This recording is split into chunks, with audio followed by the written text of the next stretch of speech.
नमस्कार दोस्तों, स्वागत है आपका इस नए एपिसोड में। आज हम एक ऐसे विषय पर बात करने जा रहे हैं जो आज के डिजिटल युग में बेहद महत्वपूर्ण है, साइबर सुरक्षा। जिस तरह ताले और चाबियां हमारे घरों को सुरक्षित रखते हैं, उसी तरह साइबर सुरक्षा हमारे डिजिटल जीवन की रक्षा करती है। लेकिन हर ताले की एक चाबी होती है और हर किले की एक कमजोरी। साइबर सुरक्षा में इन कमजोरियों को भेद्यता कहा जाता है। आज के एपिसोड में हम समझेंगे कि ये भेद्यता क्या होती है, ये कहां से आती है और इनसे कैसे बचा जा सकता है। तो चलिए शुरू करते हैं इस सफर पर और जानते हैं साइबर सुरक्षा के बारे में सब कुछ।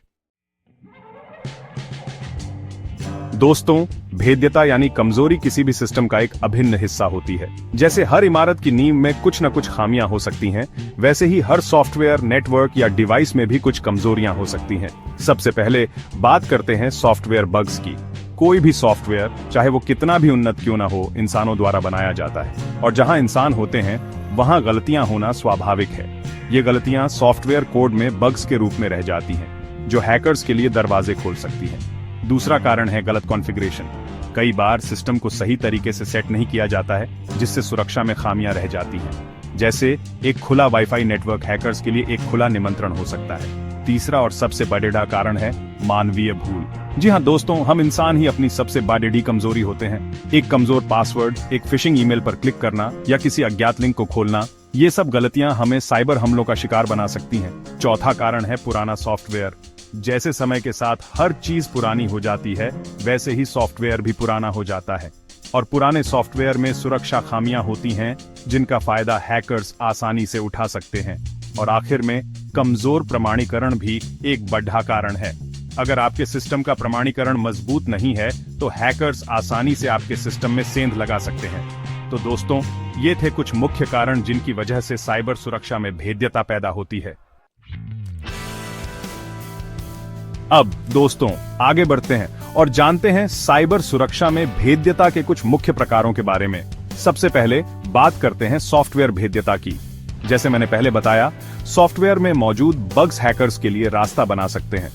ये bugs operating system, application, web browser, किसी भी सॉफ्टवेयर में हो सकते हैं। दूसरा प्रकार है नेटवर्क भेद्यता। हमारा डिजिटल जीवन नेटवर्क पर निर्भर करता है, लेकिन नेटवर्क में कमजोर कॉन्फ़िगरेशन, खुले पोर्ट्स या वाईफाई सुरक्षा की कमी हैकर्स को आपके सिस्टम तक पहुंचने का मौका दे सकती है। तीसरा प्रकार है हार्डवेयर और IoT भेद्यता।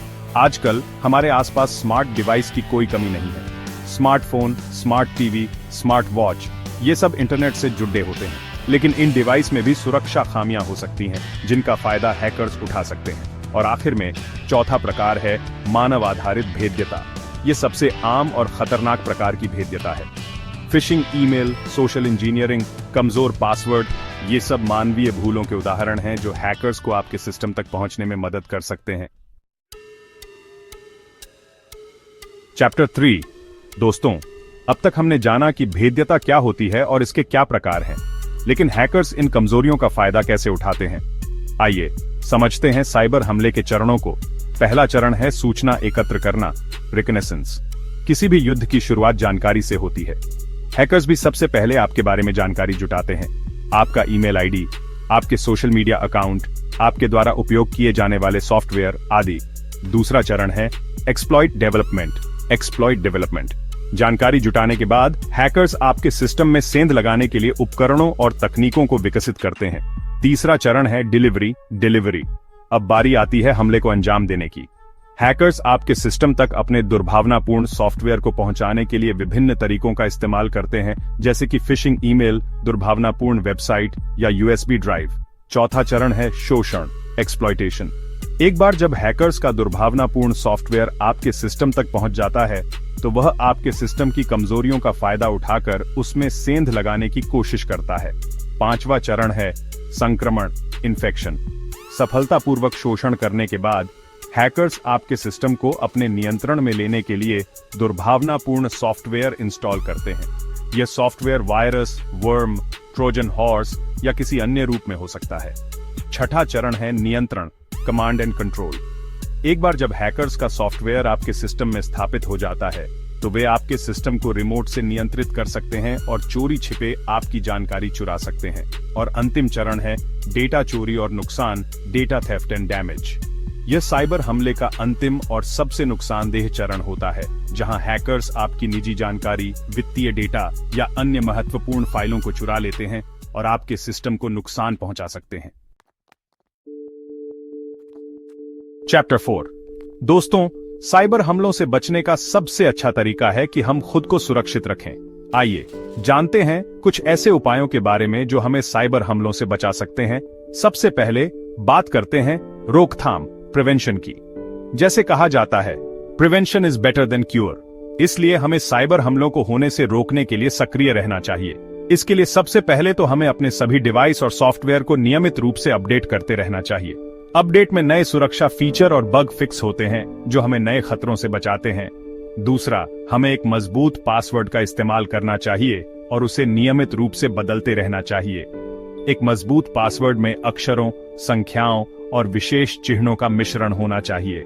तीसरा, हमें किसी भी अनजान लिंक पर क्लिक करने या किसी भी अनजान व्यक्ति से ईमेल अटैचमेंट डाउनलोड करने से बचना चाहिए। फिशिंग ईमेल और दुर्भावनापूर्ण वेबसाइट साइबर हमलों के लिए सबसे आम माध्यम है। चौथा, हमें अपने डिवाइस पर एक अच्छा एंटीवायरस और एंटी मालवेयर सॉफ्टवेयर इंस्टॉल करना चाहिए और उसे नियमित रूप से अपडेट करते रहना चाहिए। ये software virus, worm, Trojan horse और अन्य दुर्भावनापूर्ण सॉफ्टवेयर से हमारे सिस्टम की रक्षा करता है।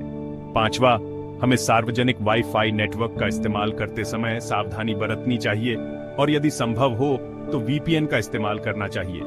सार्वजनिक वाईफाई नेटवर्क अक्सर असुरक्षित होते हैं और हैकर्स आसानी से हमारी जानकारी चुरा सकते हैं। अब बात करते हैं पहचान और प्रतिक्रिया, डिटेक्शन एंड रिस्पॉन्स की। कभी कभी सभी सावधानियां बरतने के बाद भी हम साइबर हमले का शिकार हो सकते हैं। ऐसे में यह महत्वपूर्ण है कि हम समय रहते हमले की पहचान करें और उसका जवाब दें। इसके लिए हमें अपने सिस्टम की गतिविधियों पर नजर रखनी चाहिए और किसी भी संदिग्ध गतिविधि की जांच करनी चाहिए। यदि हमें लगता है कि हमारे सिस्टम पर हमला हुआ है, तो हमें तुरंत अपने डिवाइस को इंटरनेट से डिस्कनेक्ट कर देना चाहिए और एक साइबर सुरक्षा विशेषज्ञ से संपर्क करना चाहिए। चैप्टर 5। दोस्तों, अब मैं आपको कुछ ऐसे वास्तविक दुनिया के साइबर हमलों के बारे में बताऊंगा जिनसे आप समझ पाएंगे कि साइबर हमले कितने खतरनाक हो सकते हैं। सबसे पहले बात करते हैं इटर्नल ब्लू की। यह एक सॉफ्टवेयर एक्सप्लॉइट था जिसका इस्तेमाल 2017 में WannaCry रैंसमवेयर हमले को फैलाने के लिए किया गया था। इस हमले ने दुनिया भर में लाखों कंप्यूटरों को प्रभावित किया था और अरबों डॉलर का नुकसान पहुंचाया था। दूसरा उदाहरण है हार्टब्लीड। यह एक सुरक्षा खामी थी जो OpenSSL लाइब्रेरी में पाई गई थी। OpenSSL एक ऐसा प्रोटोकॉल है जिसका इस्तेमाल इंटरनेट पर सुरक्षित रूप से डेटा ट्रांसमिट करने के लिए किया जाता है। इस खामी ने लाखों वेबसाइट और सर्वर को कमजोर बना दिया था और हैकर्स को यूजर्स के पासवर्ड और अन्य संवेदनशील जानकारी चुराने का मौका दिया था। तीसरा उदाहरण है Log4Shell। यह एक हाल ही में खोजी गई सुरक्षा खामी है जो Log4j लाइब्रेरी में पाई गई है। Log4j एक लोकप्रिय जावा लाइब्रेरी है जिसका इस्तेमाल एप्लीकेशन लॉग को हैंडल करने के लिए किया जाता है। यह खामी इतनी गंभीर है कि इसे पिछले 1 दशक में सबसे बड़ा सुरक्षा खतरा माना जा रहा है। इस खामी का फायदा उठाकर हैकर्स किसी भी प्रभावित सिस्टम पर पूरी तरह से नियंत्रण हासिल कर सकते हैं। ये तो सिर्फ कुछ उदाहरण हैं दोस्तों। हर दिन नए नए साइबर हमले हो रहे हैं और हैकर्स अपने तरीके और भी चालाक बनाते जा रहे हैं। इसलिए ये बेहद जरूरी है कि हम साइबर सुरक्षा को गंभीरता से लें और खुद को और अपनी जानकारी को सुरक्षित रखने के लिए सभी जरूरी कदम उठाएं। पूत्रों, दोस्तों, आज हमने जाना कि साइबर सुरक्षा क्या है, भेद्यता क्या होती है और साइबर हमलों से खुद को कैसे बचाया जा सकता है। याद रखें, जिस तरह हम अपने घरों और परिवार की सुरक्षा के लिए कदम उठाते हैं, उसी तरह हमें अपनी डिजिटल दुनिया की सुरक्षा के लिए भी सतर्क रहना होगा। साइबर सुरक्षा को हल्के में न लें। ये समझें कि आज के समय में यह उतना ही जरूरी है जितना कि सांस लेना। अपने सिस्टम को अपडेट रखें, मजबूत पासवर्ड का इस्तेमाल करें, संदिग्ध लिंक और ईमेल से बचें और एक अच्छे एंटीवायरस का इस्तेमाल करें। मुझे उम्मीद है कि आज का यह एपिसोड आपके लिए ज्ञानवर्धक रहा होगा। अगर आपको भेद्यता परीक्षण या साइबर सुरक्षा से जुड़ी किसी अन्य विशेष तकनीक के बारे में अधिक जानकारी चाहिए तो हमें कमेंट करके जरूर बताएं। धन्यवाद। Please like, share, and subscribe to my channel for more great content.